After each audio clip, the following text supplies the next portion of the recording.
یہ کہانی حقیقی واقعات پر مبنی ہے۔ پہچان چھپانے کے لیے نام، مقام اور واقعات کی ترتیب میں تبدیلی کی گئی ہے۔ ہم آپ کے لیے ایک ایماندار اور فرض پولیس انویسٹیگیشن آفیسر کی 35 سالہ یادداشتوں سے ایسے سچے واقعات ڈھونڈ کر لائے ہیں جن کو سن کر آپ کے رونگٹے کھڑے ہو جائیں گے۔ اگر کہانی پسند آئے اور آپ اس جیسی اور سچی کرائم کہانیاں سننا چاہیں تو ہمارے چینل کو سبسکرائب کر لیں اور بیل کے بٹن کو دبانا نہ بھولیں تاکہ ہر نئی کہانی کا نوٹیفیکیشن آپ کو ملتا رہے۔ ہمارا قانونی اور عدالتی نظام فیصلہ کرنے میں اتنی دیر کرتا ہے کہ مجرم کو بچ نکلنے کا ٹائم مل جاتا ہے اور مظلوم کے لیے اس دیر کو برداشت کرنا بہت مشکل ہو جاتا ہے۔ ایسی ہی ایک مظلوم کی داستان جس کو اپنے ملک کے نظام سے انصاف کی توقع نہیں تھی۔ لاہور میں پیش آنے والے اس جرم کی کہانی انسپیکٹر حسین نے کچھ اس طرح سنائی۔ مسرت اور قاسم کی اکلوتی بیٹی رفت نے خودکشی کر لی۔ یہ ایک ایسی قیامت خیز خبر تھی جس نے سب کو دہلا دیا۔ رفت اپنی زندگی سے بھرپور لڑکی تھی، کالج کی جانی و مانی طالبہ تھی۔ اس کے بہت سے خواب تھے، اپنے ماں باپ کا بیٹا بننا چاہتی تھی۔ پھر ایسا کیا ہوا کہ اس نے خودکشی ہی کر لی؟ قاسم نے روتے ہوئے بیان دیا کہ انہوں نے رفت کے کہنے پر ایک بڑی رقم ایک آن لائن پروجیکٹ میں انویسٹ کی تھی۔ وہ انویسٹر ایک فراڈ تھا، ان کا سارا پیسہ لے کر فرار ہو گیا۔ رفت کو اس بات کا سخت صدمہ ہوا کیونکہ رقم اس کی اعلیٰ تعلیم کے لیے جمع کی گئی تھی۔ رفت یہ دھوکہ برداشت نہ کر پائی اور اس نے خودکشی کر لی۔ قاسم نے انویسٹمنٹ کا سارا ڈاٹا اور پروف پولیس کو فراہم کر دیے۔ اس کے ساتھ ہی قاسم کے دل سوز درخواست پر پولیس نے اس کیس کی زیادہ تشہیر نہ ہونے دی اور بیچاری رفت خاموشی سے دفن کر دی گئی۔ ایک ماہ بعد ہائی وے سے ایک نوجوان کی لاش برآمد ہوئی۔ لاش ایک بوری میں بند تھی اور اس کو ہائی وے کے سائڈ پر اگی لمبی لمبی جھاڑیوں میں چھپایا گیا تھا۔ اس کے سر میں قریب سے گولی ماری گئی تھی۔ لاش کئی دن پرانی ہو چکی تھی، سڑنے لگی تھی۔ انسپیکٹر حسین نے فوری ایکشن لیا اور جلدی مقتول کی شناخت حاصل کر لی۔ مقتول نعمان ایک کیب ڈرائیور تھا۔ اس کی بیوی شمائلہ پر غم کا پہاڑ ٹوٹ پڑا۔ شمائلہ 5 ماہ کی حاملہ تھی اور اس سانے کے بعد اس کی حالت بگڑ گئی تھی۔ وہ پولیس کے سوالوں کا جواب دینے سے قاصر تھی۔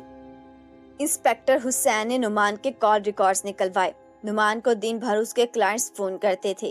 اس کے کئی لگے بندے کلائنٹس تھے۔ سب کا یہی کہنا تھا کہ وہ ایک بہت ہی ہنسمکھ انسان تھا۔ پھر آخر کون تھا جس کو نعمان سے اتنی دشمنی تھی؟ نعمان کی بیوی کی حالت بہتر ہوئی تو اس نے بتایا کہ نعمان ایک محنتی انسان تھا۔ وہ رینٹ پر گاڑی لے کر یہ کام کرتا تھا اور چاہتا تھا کہ اپنی گاڑی خرید لے۔ اسے وہ دن رات کام کرتا تھا۔ جس دن وہ غائب ہوا اس دن وہ کہہ کر گیا تھا کہ کچھ لوگوں کو دوسرے شہر لے جا رہا ہے، 4 دن بعد واپس آئے گا۔ یہ نعمان کا معمول کا کام تھا۔ اسے شمائلہ نے زیادہ پوچھ گچھ نہیں کی۔ گھر سے جانے کے کچھ گھنٹوں بعد سے نعمان کا موبائل بھی بند تھا۔ شمائلہ کو لگا کہ سگنل ایشو ہوگا یا موبائل چارج نہیں ہوگا۔ انسپیکٹر حسین نے نعمان کے کال ریکارڈز نکلوائے۔ اس کے موبائل پر آخر کال جس نمبر سے کی گئی تھی وہ اب بند تھا۔ انسپیکٹر حسین نعمان اور اس کے تمام کلائنٹس کے کال ریکارڈز چیک کر رہے تھے۔ اسی دوران ایک کلیون کے ہاتھ آیا۔ نعمان کی ریگولر کسٹمرز میں رفت نام کی وہ لڑکی بھی شامل تھی جس نے 1.5 ماہ پہلے خودکشی کی تھی۔ رفت کے کال ریکارڈز کے مطابق وہ نعمان کے قتل والے دن بھی اس کے ساتھ رابطے میں تھی۔ یہ کافی عجیب بات تھی۔ رفت کو مرے 1 ماہ گزر چکا تھا۔ پھر کون تھا جو اس کے موبائل کی مدد سے نعمان کے ساتھ رابطہ قائم رکھے ہوئے تھا؟ انسپیکٹر حسین نے رفت اور اس کے ماں باپ کے موبائل فون کال اور لوکیشن کے ریکارڈز نکلوائے اور پھر ساری کڑیاں جڑتی چلی گئیں۔ نعمان کی موت کی رات ان سب کے موبائلز کی لوکیشن ایک دن پہلے سے ہی قاسم کی ایک ہی تھی۔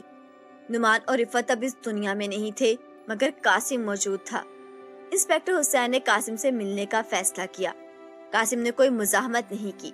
قاسم کے بیان انسپیکٹر حسین کو بھی ہلا کر رکھ دیا تھا۔ قاسم نے بتایا کہ رفت کئی ماہ سے نعمان کے کیب استعمال کر رہی تھی۔ نعمان ایک خوش مزاج انسان تھا اور اپنے کسٹمر سے تعاون کرتا تھا۔ رفت اس پر کافی بھروسہ کرنے لگی تھی۔ ایک رات وہ نعمان کے ساتھ اپنی سہیلی کی شادی سے واپس آ رہی تھی۔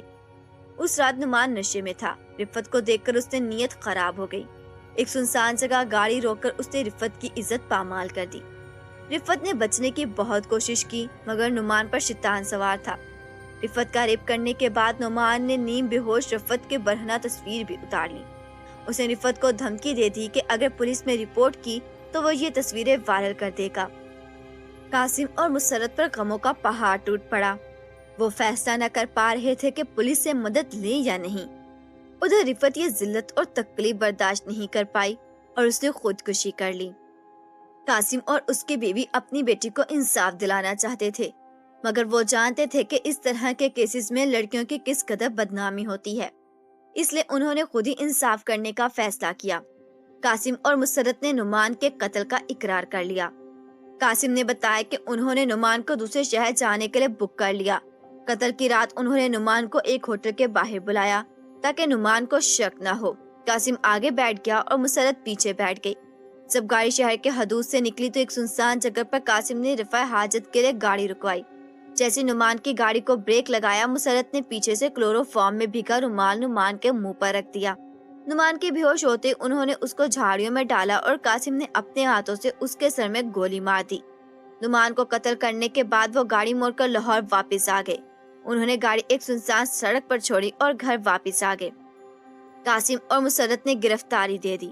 انہیں اپنے کیے پر کوئی شرمندگی نہیں، بلکہ وہ خوش ہیں کہ انہوں نے نہ صرف اپنی بیٹی کو انصاف دلایا، بلکہ نہ جانے کتنی معصوم لڑکیوں کو نعمان کا نشانہ بننے سے بچا لیا۔